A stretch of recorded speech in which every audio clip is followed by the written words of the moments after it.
গল্পটার নাম হচ্ছে আল মুতাকাল্লিমাতু বিল কোরআন, মানে যে নারী সবসময় শুধু কোরআন দিয়ে কথা বলে।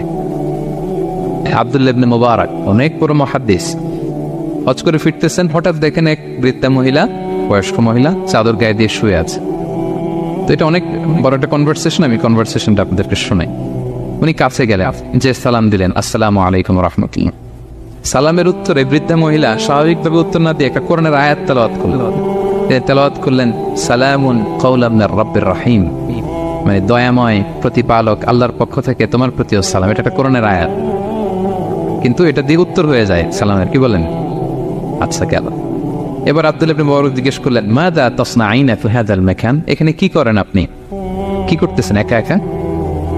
এই প্রশ্নের উত্তরেও ভদ্রমহিলা একটা কোরআনের আয়াত তেলাওয়াত করে দিলেন। উনি তেলাওয়াত করলেন ওয়ামাই ইউদ্লিল ফালা হাদিয়া লাহ, মানে আল্লাহ যার পথ ভুলায় দেয় তার পথ দেখানোর কেউ নেই। মানে বুঝাইতে চাইলেন আমি পথ হারাই ফেলছি। কি বুঝাইতে চাইলেন? পথ হারাই ফেলছে, মানে উনি এমন ভাবে কোরআনের আয়াত চুজ করে যাতে উত্তর হয়ে যায়। তো এবার উনি জিজ্ঞেস করলেন আইনা তুরিদিন, তো পথ হারাই ফেলছেন তো বুঝলাম, আয়াত থেকে এটা বোঝা যায়, তো আপনি কোথায় যাচ্ছেন, ডেস্টিনেশন কোথায়? উনি আবার একটা আয়াত তেলাওয়াত করলেন সুবহানাল্লাযী আসরা বিআবদিহি লাইলাম মিনাল মাসজিদিল হারামি ইলাল মাসজিদিল আকসা। রাসূল সাল্লাল্লাহু আলাইহি ওয়াসাল্লাম মেরাজের আগে যে ইসরা হয়েছিল, মসজিদুল হারাম থেকে মসজিদুল আকসা রাসূল সাল্লাল্লাহু আলাইহি ওয়াসাল্লাম কাল্লা নিয়েছিলেন, এটা তেলাওয়াত করলেন। তো বুঝাতে চাইলেন আমি আপনার মতো হজে আসছিলাম মসজিদুল হারামে, আর যাচ্ছি মসজিদুল আকসা, মানে ফিলিস্তিন আমার বাড়ি। মসজিদুল আকসা কোন দেশে? ফিলিস্তিনে। আয়াত এমন ভাবে উনি পিক করেন যাতে করে উত্তর হয়ে যায়। উনি বুঝাতে চাইলেন আমিও হজ করতে এসেছিলাম, যাচ্ছি কোথায়? ফিলিস্তিন, মসজিদুল আকসা যে দেশে আছে। তো উনিও বুঝে গেলেন যে তাহলে আপনি মসজিদুল আকসায় যাচ্ছেন। এবার জিজ্ঞেস করলেন আনতুম মুনযু কাম ফি হাযাল মাকান, তো এখানে একা একা পড়ে আছেন কয়দিন? আবার কোরআনের আয়াত সালাসা লায়ালিন সাবিয়া, টানা 3 দিন 3 রাত এখানে আছে, এটা কোরআনের আয়াত।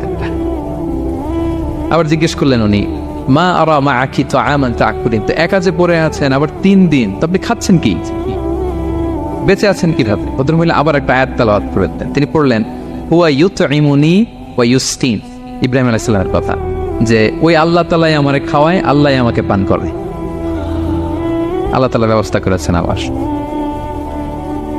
এইবার উনি অবাক হচ্ছেন, আমি এত বড় মুহাদ্দিস আব্দুল্লাহ ইবনে মুবারক ইমাম বুখারীর উস্তাদ, আমি স্বাভাবিকভাবে কথা বলি আর যাই প্রশ্ন করি একটা আয়াত তেলাওয়াত করে দেয় আর ওটাতে উত্তর হয়ে যায়। কি মহিলার সন্ধান পেলাম? তো উনি বলতেছে ফাবি আইয়ি শাইইন তাতাওয়াদ্দাইন, 3 দিন যে এখানে আছেন মরুভূমির বালুর মধ্যে ওযু করেন কিভাবে? উনি আবার একটা আয়াত তেলাওয়াত করলেন ফাইন লাম তাজিদু মাআন ফাতায়াম্মামু সাঈদান তাইয়্যিবা, না আল্লাহ আয়াতে বলেছেন যদি তোমরা পানি না পাও পবিত্র মাটি দিয়ে তায়াম্মুম করে নিও। তো বুঝাতে চাইলেন পানি নাই তো কি হয়েছে, বালু তো তায়াম্মুম করে নাও। আল্লাহু আকবার।